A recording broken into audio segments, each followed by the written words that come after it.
Good morning friends, myself Jatin Dave from Asapura School.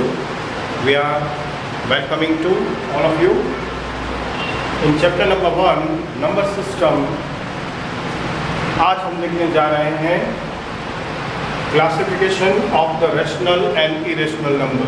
एक छोटा सा टॉपिक है जिसे आज डिस्कस करने वाले हैं। Now we are going to start our today's topic. सबसे पहले एक बात आपसे करनी है, डिफरेंस बताना है आपको रेशनल और इरेशनल के बीच में।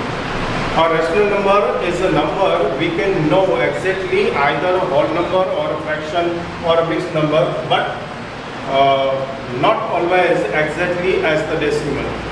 रेशनल नंबर क्या है? तो रेशनल नंबर के बारे में अगर जो बात करें तो हम इतना श्योरली कह सकते हैं रेशनल नंबर के लिए कि रेशनल नंबर है वो होल नंबर होता है, रेशनल नंबर है वो फ्रैक्शन के फॉर्म में हो सकता है, रेशनल नंबर है वो मिक्स नंबर के फॉर्म्स में हो रहा है। हाँ, अगर जो डेसिमल फॉर्म्स में है तो हम एग्जैक्टली नहीं बता सकते कि एक्चुअली ये रेशनल नंबर है कि नहीं जब तक इसका सिंप्लीफिकेशन नहीं करते। But in irrational number can never be known in any form. लेकिन अगर जो इरेशनल नंबर है तो वो किसी भी फॉर्म्स में हो, हम एग्जैक्टली इसे प्रेडिकेट नहीं कर सकते। दूसरा, the square root of the any prime number is always an irrational number. कोई भी प्राइम नंबर हो जिसका स्क्वायर रूट हम निकालें तो ये square root always irrational number मिलता है। फॉर एग्जांपल √2, √5, √23 एक्सेट्रा एक्सेट्रा, ये सारे इसके एग्जांपल हैं। हाँ, यहाँ पर एक बात आपसे और कर दें, प्राइम नंबर्स की जो मैंने बात की, What is a prime number? So define as the prime number, इस तरह से हम इसे डिफाइन कर सकते हैं। A number which have just two factors, 1 and number itself is called the prime number. सबसे स्मॉलेस्ट प्राइम नंबर 2 है और ये शुरुआत 2 से होती है। 2, 3, 5, 7, 11, 13, 17 एक्सेट्रा, ये हमारे प्राइम नंबर्स हैं। तो ऐसे कोई भी प्राइम नंबर हो, इसका स्क्वायर रूट जो होता है वो ऑलवेज इरेशनल नंबर होता है। इन दोनों बातों को ध्यान में रखते हुए हम आज क्लासिफिकेशन ले रहे हैं। ये क्लासिफिकेशन हमने लिया है टेक्सचुअल एक्सरसाइज 1.3 और 1.5 को मिक्सिंग करते हुए। और यहाँ पर इन दोनों एक्सरसाइज में क्वेश्चन है जिसमें आपको फाइंड आउट करना है कि गिवन नंबर रेशनल है या इरेशनल, तो इसके हिसाब से हमने ये क्लासिफिकेशन लिया है।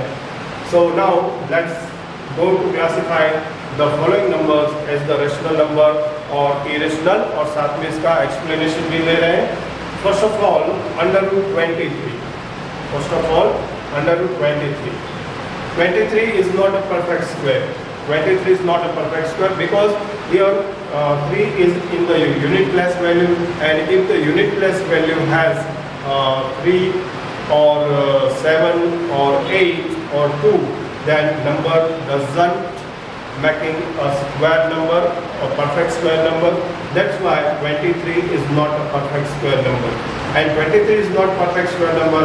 That means √23 is an irrational number. 23 perfect square नहीं है, इसलिए इसका स्क्वायर रूट जो है वो इरेशनल नंबर बनेगा। Second one, √225. We know that 225 अगर जैसे प्राइम फैक्टराइजेशन किया जाए तो हमारे पास इसके फैक्टर मिलेंगे 3 square into 5 square. That means 3 into 5 whole square means 15 square. ये एक्चुअली स्क्वायर रूट है, इसका स्क्वायर रूट निकलेगा 15 और 225 15 का स्क्वायर है। Therefore 225 is the perfect square number which is the square of 15 square.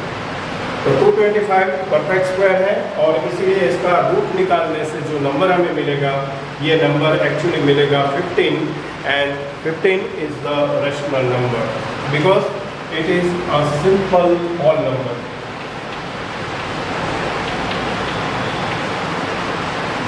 So 15 is a rational number. Third of all 0.3796. Here the number 0.3796 is a terminating decimal number. Terminating decimal number, and that's why it is a rational number. Next one 7.478478. इस तरह से हमारे सामने यहाँ पर number रखा गया है।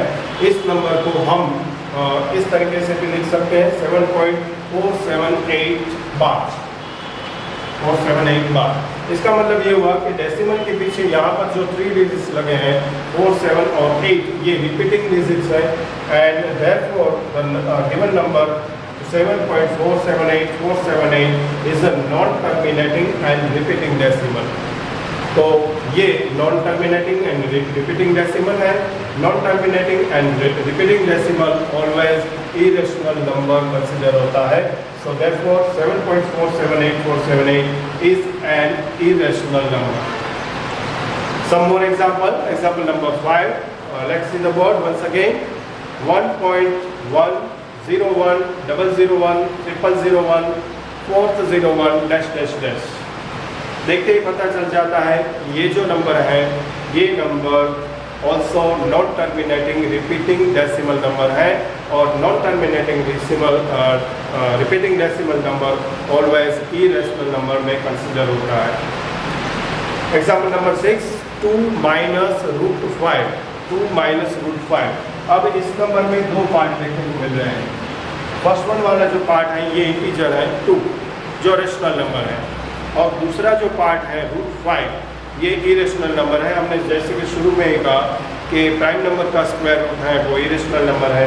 तो यहाँ पर जो नंबर है एक्चुअली ये नंबर है difference between the rational and irrational number, और difference between the rational and irrational number is always irrational number consider होगा। Next one, into bracket 3 plus under root 23 minus bracket over minus 23। अगर जिस bracket को open करके simplify करते हैं तो हमें मिलेगा 3 plus under root 23 minus 23 with the opposite sign plus और माइनस कैंसिल आउट हो जाएंगे और हमें नंबर मिलेगा 3 is the whole number and it is a rational number. एक और एग्जांपल 1/√2 को देखते हैं।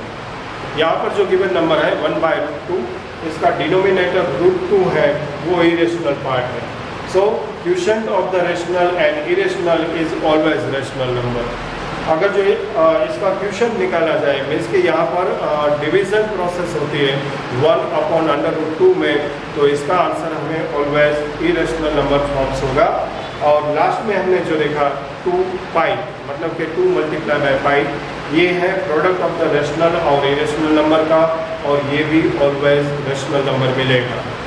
तो आफ्टर कंक्लूजन हम इस बात पर पहुंचते हैं कि what is the rational number. तो जैसा कि आपको शुरू में बताया रेशनल नंबर है, इसके लिए एग्जैक्टली हम कह सकते हैं कि ये होल नंबर होना चाहिए या फिर फ्रैक्शन फॉर्म में होना चाहिए या फिर मिक्स फॉर्म में होना चाहिए। हाँ, कभी कभी वो डेसिमल फॉर्म में होता है, वहाँ पर उसे डिटेक्ट करना इतना आसान नहीं होता, क्योंकि अगर जो वो टर्मिनेटिंग डेसिमल है तो ये रेशनल नंबर कहा जाएगा, और non terminating repeating decimal number है तो ये इरेशनल नंबर बनता है। लेकिन इरेशनल नंबर के बारे में can never be non as any form, कोई भी फॉर्म्स में हो ये एग्जैक्टली हम नहीं बता सकते। जैसे कि यहाँ पर √23 था वो इरेशनल नंबर था, यहाँ पर 2 - √5 difference between the rational and irrational था वो इरेशनल नंबर था। जैसे कि एग्जाम्पल नंबर 4 में हमने देखा 7.478478 ये नॉन टर्मिनेटिंग डेसिमल था तो ये भी इरेशनल नंबर था। इसी तरह से एग्जाम्पल नंबर 5 भी नॉन टर्मिनेटिंग डेसिमल नंबर मिले। लेकिन यहाँ पर डिफरेंस होने के बावजूद भी क्वेश्चन 7 में हमने देखा कि सिंप्लीफाई करने से रेशनल नंबर हमें होल नंबर के फॉर्म्स में मिला था। लास्ट 2 एग्जाम्पल में भी हमने देखा कि 1/√2 इसका क्वोशिएंट है वो रेशनल और इरेशनल के बीच में प्रोसेस ऑफ द डिवीजन करने से जो नंबर मिलेगा वो इरेशनल मिलेगा, या फिर पाई से कोई भी नंबर को आप मल्टीप्लाई करते हो और इसका जो प्रोडक्ट मिलता है ये भी इरेशनल नंबर मिलेगा। तो आई थिंक मुझे लगता है कि अब आप अच्छी तरह से समझ गए होंगे difference between the rational and irrational number. यहाँ पर फिर से एक बार आपको रिपीट करा दूँ कि हमने एक्सरसाइज 1.3 का लास्ट क्वेश्चन और एक्सरसाइज नंबर 1.5 का फर्स्ट क्वेश्चन इन दोनों को मिक्सअप करके आपके सामने आज की डिस्कस रखी थी। हमारा मेन पॉइंट था classification of the rational and irrational number. I hope so एक इजी पॉइंट था और अच्छी तरह से आपको समझ में आया होगा। नेक्स्ट टॉपिक में फिर से हम कंटिन्यू करेंगे नंबर सिस्टम के और सम्स और पॉइंट्स को। तब तक के लिए थैंक यू एंड बाय।